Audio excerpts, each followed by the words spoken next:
There's a myth going round town that when you get older you just sit down and start rocking, just rocking. In a way that's true, if you know what I mean. Just take a look at the senior scene. Well, it's rocking. Our illustrious panel It's to rocking. join us this evening and talk about the documents we need to put together so that our end-of-life experience matches what we want to have happen. This afternoon, our panelists are going to help reduce our fears and uncertainty. I'd like to introduce our panelists this evening. Immediate left, your right, is Sharon Pointer. Next to her is Dr. Beth Rosenberg, also a familiar face. Far left is Attorney Cullen Austin. Attorney Austin now practices estate planning and elder law in his own law firm in Hillsborough. And we will begin with Shannon Pointer. Having conversation right now, while you can, is the best gift of all. Because we don't know when we leave those doors, will we get to the end of the intersection, right? Will we be able to speak our preferences? So it's very important to think within a healthcare power of attorney and a living will, okay? And we're talking about things that inform about our wishes. Then we're going to talk about other documents that instruct providers on what to do and not to do, okay? So when we're informing, we have a living will and a healthcare power of attorney.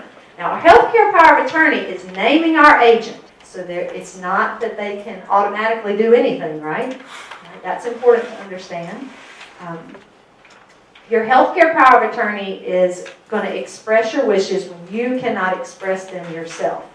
Your living will is another type of advanced care planning document where you're expressing whether or not you would want life-prolonging measures. The Carolina Secretary of State website has statutory forms that are more legal forms of these two documents.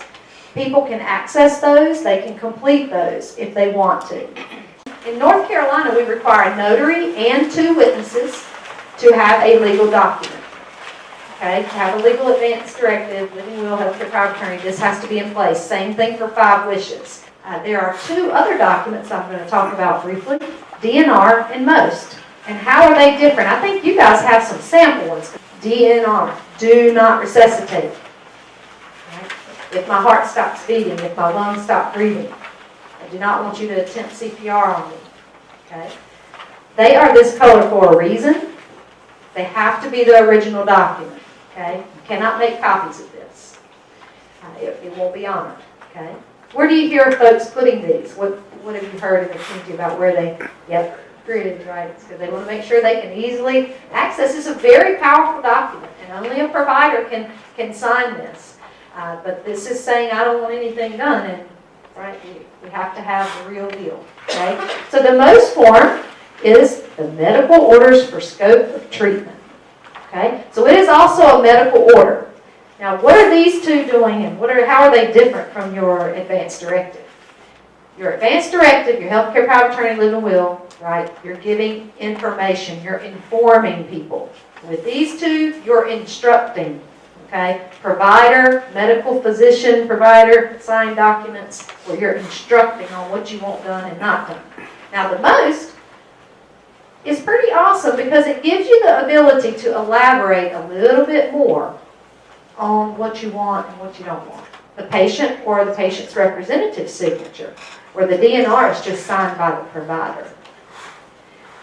One barrier to the MOST in the past was that it had to be updated annually. Well, guess what?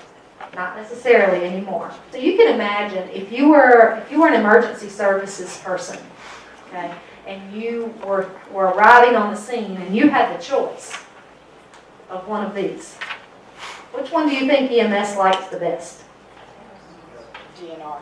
They actually really like the MOST, wouldn't you agree?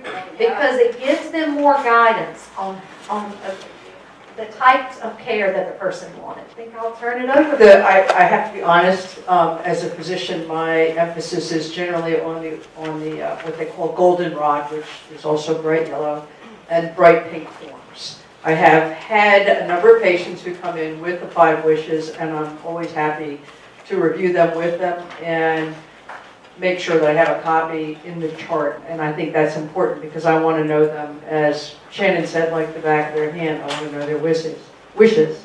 Sometimes the healthcare power of attorney doesn't live in town and may not know them all that well. And so it's really important, I think, for the healthcare provider to be involved. And sometimes people come back and say, oh, I want everything possible to be done. And I've gotten into the habit of saying, well, if God were to take you tomorrow, would you want us to interfere with that? And it kind of turns the tables a little bit, but it makes more sense for people that are in their 80s and 90s and dealing with maybe a little bit of dementia and a bunch of different diseases at that point in their lives. Really, we can keep you going for a long time, but it might not be what you really want. Which brings me to the most form every time. But my experience with these forms is that the most is invaluable for me, both as a physician and as having been the daughter of someone who the most form was very useful to me. But let me kind of talk about some of the specifics in the most form. As Shannon pointed out, the DNR is nice, but there are things short of being unresponsive without a heartbeat and not breathing that come up. And the question is going to be, do we take you to the hospital? How much do you want us to do? Palliative care medicine is kind of becoming a bigger specialty now. At this point in time, we're trying to train our medical students and residents to be able to provide palliative care for their patients, and I think that's really important. The next section deals with antibiotics, and there are antibiotics and then there are antibiotics, and I explain this to my patients when I go through the form. There are kind of what we call wonder drugs. Would you want the wonder drugs? And you can put that in here because there's a spot for other instructions, and I don't hesitate to fill that out. Sometimes my patients will say, well, if I were in the hospital and I needed IV antibiotics, could I have them just for a week? And my response is absolutely, we'll do that. We'll specify that, because sometimes people end up in the hospital on antibiotics for 3 or 4 weeks. And if you're that sick, do you really want to be exposed to all of the things that you would be exposed to in that situation? I like to think of the worst case scenarios because I've seen too many of them. IV fluids, I usually explain to patients that you could just be dehydrated and be kind of nauseous because you're dehydrated and not want to drink anything. Do you want me to give you fluids in that situation? And the answer usually is yes. I often will have people who say, but if I'm not responsive and I'm stuck in the hospital or I'm in the hospital, please don't keep me alive with IV fluids. My mom had that wish, and that was pretty easy. We had discussed that beforehand, and I knew what she wanted and didn't want. Feeding tubes, they are definite on that one. Like, do not stick a feeding tube in me. I mean, even my folks that want to be intubated and be resuscitated do not want a feeding tube. And so that's something to kind of, if you couldn't eat, would you want us to basically, I mean, it's almost like force feeding as I see it. It's very nice for younger people that have a catastrophic car accident and can't eat for a few weeks. But, you know, I'll be 60 in March, and I personally would not want a feeding tube under any circumstance. And I've made that clear in my advanced wishes. I always include the patient in the discussion unless I meet someone and the first time I meet them, they already have fairly advanced dementia and really aren't capable of making those decisions. Is that you're the driver, and you need to remember that. The other thing I'll mention is if you ever run into a medical professional who either does not want to take the time or is unwilling to do this with you, say thank you and make an appointment with somebody else. Because there are lots of really good medical professionals, especially in this area, and there are lots of good medical professionals who will honor these forms and will honor your wishes, which is even more important. So I encourage you to do that. The other thing I will mention before we move on is that your healthcare power of attorney doesn't have to be your next of kin. Sometimes your next of kin would not be able to really carry out your wishes. Well, good afternoon. My name is Colin Austin, and I'm an estate planning attorney. What I do is I help people create strong wills, trusts, powers of attorney. I'm also an elder care law attorney. So I help people, especially families who have a loved one that may be looking at long-term care, to make sure they can find the right place and protect their resources. Let me just talk a little bit more about these documents and kind of the legal implications. And I thought what I'd do is just talk to you like I talk to my clients when I meet with them. I typically help people with a package of estate planning, so it might be a will, a financial power of attorney, a healthcare power of attorney, and an advance directive. And you know, it's always the healthcare power of attorney, the advance directive, that takes the most time.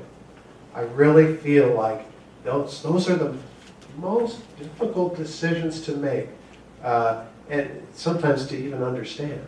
On your healthcare power of attorney, and what you'll see in the 5 wishes document, it's you've got both naming an agent, who's the person who would be your power of attorney, and the advance directive. So you've kind of got both in this one document. For that first wish, that first section, the question is, who should be your agent?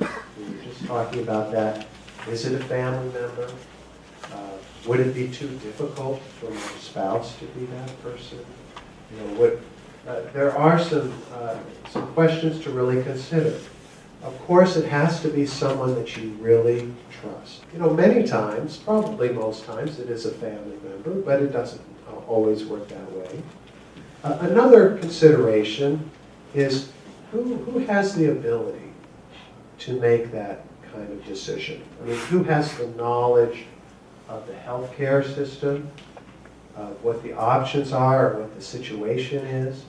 Again, it doesn't have to be a doctor or a nurse, but sometimes it's helpful if the person has a little background in healthcare in one way or another, and understands a little bit more about how to communicate with healthcare providers. If that's possible, that could be a plus.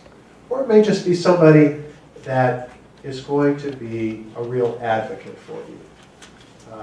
That'll stand up and say, no, this is what they wanted. Another question that was hinted at a little bit is the availability. Is this person currently living in California?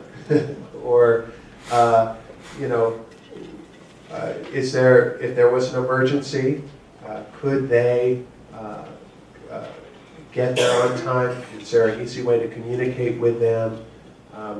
Of course, in the document, and you'll see in the 5 wishes document, you do list backups. I always recommend having 2 backups. I mention that also because it's important that all 3, your agent, your backups, probably some of your other family members, have copies of this. It could be an electronic copy.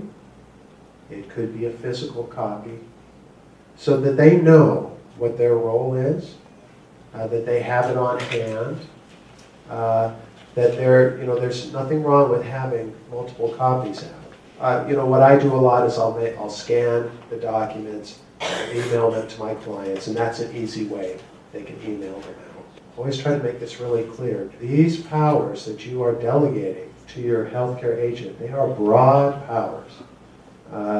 These are the powers of deciding between life and death. What kind of treatment, what kind of medications. Some of those can be difficult decisions. One thing, and again, it's in the 5 wishes, you'll see, it hasn't been quite mentioned yet, that is really important, is that you can revoke this at any time. You can revoke the power of attorney if you're not comfortable with that person, or if something has happened and you want to make a change. So if you do revoke that, it is important then to make sure you gather up or find, the remaining ones and make sure that those are destroyed, so that won't get in the way or cause any conflict or confusion, during the moments that you might need them. In the 5 wishes and in healthcare power of attorney, there are some fairly detailed ways that you can limit what your healthcare agent can do for you. So you'll find some spaces where you can make some choices. In the 5 wishes, they have you can X out certain paragraphs there if you don't want that to apply. There's also some places where you can write in particular directions. For example, you may have a religious preference that is guiding your decisions around health care. You can put that in there. You can, if there's something in particular, I've had clients that feel very strongly that they wanted to be hydrated. Take away everything else, but keep me hydrated. Or some other issue. It might be a particular type of mental health treatment that you want to avoid or that you would desire. So the document is flexible, and the statutory document as well allows you to place some limitations on your healthcare agent and say, even though I'm giving you this broad power, this is my desire in this particular instance or situation. Think through that, and it's it's always really helpful both to your healthcare agent and to a physician if you can provide those kinds of details that are really important to you. So let's go now to talk a little bit about the living will part of it. I've had, sometimes my clients come in for a first meeting and they'll say, what we really need is a living will. And I'm like, wow, you're really ready to do your advance directive for a natural death. Well, no, actually, we just need one of those, a will. And so it's fairly confusing, a living will, what does that have to do with advance directive? That's sort of a historical name. But the living will refers to this special situation where you are being kept alive through artificial means, and you want to state what your desires are in that situation. So that's what the document's called, commonly called a living will, but then what that means is it's an advance directive for a natural death is kind of the official title. And so you have that in your 5 wishes packet as well. It presents you with different scenarios. Yes? Does the living will or most forms supplant the living will? Do you need both? Well, yeah. And correct me if I'm wrong, but a most form is kind of used in the moment. That's right. Remember those 2 words, informing or instructing. Your living will document. This document is informing people of what you want. So the 5 wishes is a living will form. It is a living will form, and then the most is actual doctor's orders. So this is literally a physician's order, so if she was the one getting this, she could act on this in a medical aspect. Yes. And do people have both the most and the DNR? That they can. They can, they don't really need both. Okay. Because They have the. That's right. If you look at A, Section A, then, yeah. If you look at Section A on the most form, it's addressing CPR or no CPR, just like the DNR. Do some folks have those? Yes. Just remember, every time you make many things, they need to all be in agreement. They need to all be consistent. So remember consistency in wishes. Any kind of conflicting statements leads to conflicting interpretation. Yeah, and I would say that the living will, the advanced directive for natural death, is is a companion piece to the healthcare power of attorney. Okay? It is your healthcare agent that is going to help ensure, through conversation with the doctors or others, that this is going to be respected. We've just been talking about, you're in a situation and there's a decision that's going to be made, and what are the legal ramifications? But the 5 wishes also includes details about your comfort, how you're treated, what you want your loved ones to know. So it's a very human and helpful way. Those don't necessarily have to do directly with the big decisions. The whole experience, I think, kinder and more respectful. And I think it's wonderful when physicians and other healthcare providers can see that and be a part of that. Finally, I would just say it's important to, where do you keep these documents? For the DNR, you might have it on your fridge or something, which is smart in some cases. You want to keep the originals in a safe, accessible place. You can have all of those together and make sure that, let people know where they are. Share that with your family. One of the big reasons that I'm involved in estate planning is that I really believe in strengthening families.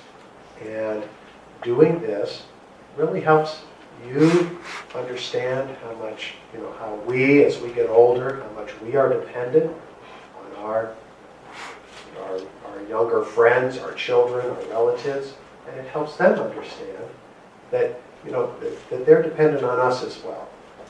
You talked about having multiple copies to give to the various people. Do they need to have a copy of the original if they go to the hospital, or with the copy? But usually when I do the DNR and the most forms, especially where I am now, we'll do 2 or 3 of each, and I have them get original signatures on each one, because yes, you have to bring the originals with you to the hospital, and sometimes EMS will take our folks and they haven't grabbed the most form. And there are services where you can register these electronically. Okay, now, I don't know. I don't believe they accept the 5 wishes.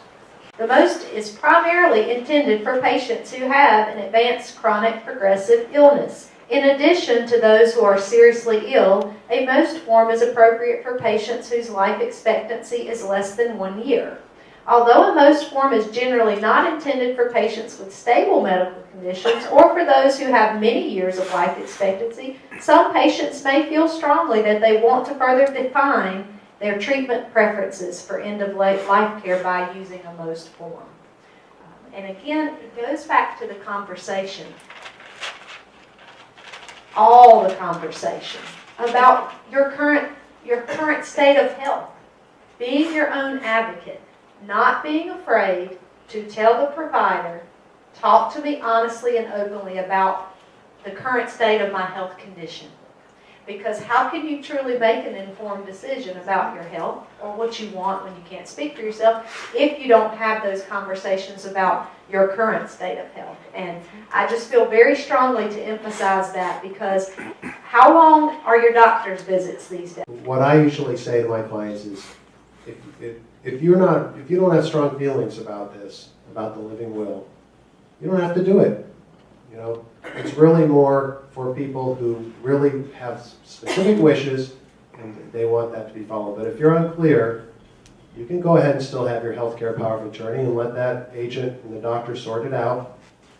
And that, don't put yourself in a legal bind unless you feel like it. You don't have to have that piece of it. I suppose you can even do the 5 wishes document without filling out that piece. But So the North Carolina Secretary of State has a registry that you can send your documents in. Now remember, the last time I checked, it was only the statutory healthcare power of attorney and living will forms, not the 5 wishes, but you have to pay for that. So it's $10 a document. You send the information there. They put it in a system, information back to you, and then you're given a card. And with that information, a person can access those documents anytime. So physically get a card to go in your wallet. But there is that question of what's going to happen if somebody doesn't know it's there. They don't just have automatic access. Epic is a hospital-based electronic medical record system that many agencies, many healthcare agencies are using. So this electronic medical record, to put anything in that, you have to present it to the hospital, and then the hospital uploads that into Epic. And then the other program, Legal Directives, is a similar kind of, it's put in and they give you a card. And North Carolina Secretary of State has a wonderful website, lots of frequently asked questions about the documents. Everything is in good detail to help you get a better understanding of the statutory side of things. So I would highly encourage you just go to North Carolina Secretary of State and if you want to add in Advanced Care Directive. The section in the living will that does come up where I have had people say, I am afraid that in the moment the person could not, even though we had conversation, I named them as my healthcare power of attorney. In the moment, they change up. I'm afraid that might happen. So on the back of the statutory form for living will, there are 2 blocks. Follow advanced directive. This advanced directive will override instructions my healthcare agent gives about prolonging my life. The other block that can be initialed says, follow my healthcare agent. My healthcare agent has authority to override this advanced directive. So I've had people say, what if there's something new out there? What if there's something that I would want done? I trust my agent enough that I want them to be able to change up for my living will and do whatever needs to be done. Some people say no, and they ask, what if at that time they go, oh, I don't know if I can follow through with this. If a person initials that block that says this advanced directive overrides my healthcare agent, they can't. They have to follow what you put here. So that's a huge, crucial piece in completing a statutory one, that you know and communicate what you put on that block. Because I have had a lot of attorneys tell me that that can create some problems if a family member they don't realize that you've limited their ability to do that. Most of my clients that choose that, it's out of compassion. It's that you don't want to have both in play. I will say that. You want to be clear about, what is the guiding document here? Also, the North Carolina Bar Association has a simplified form that some people like to complete. That's a combination living will and healthcare power of attorney. Now, the healthcare agent is making decisions about your healthcare. You need another document to identify a person that would handle your financials, your property, your bank accounts. That's called a durable power of attorney or a financial power of attorney. But it's the same principle as you mentioned. You may have heard of somebody's financial POA, their financial power of attorney. That is only valid while the person is alive. Once that person passes, that agent has no control over the estate. And that shifts to the person then that is the executor of your will. There's a website called Caring Connections. Download your state's advanced directive, okay? So, and I have this, you can have this before you leave, but so you go to that website, you put in the state, and it will tell you what their legal document would look like, or what's acceptable there. I was going to say too, I don't think I told you, you can't go buy these, right? Everybody knows that. I know.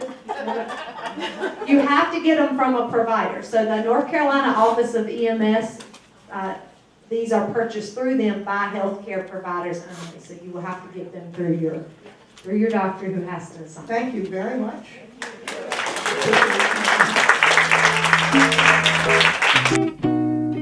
There's a myth going round town that when you get older you just sit down and start rocking, just rocking in in a way that's true if you know what I mean. Just take a look at the senior scene.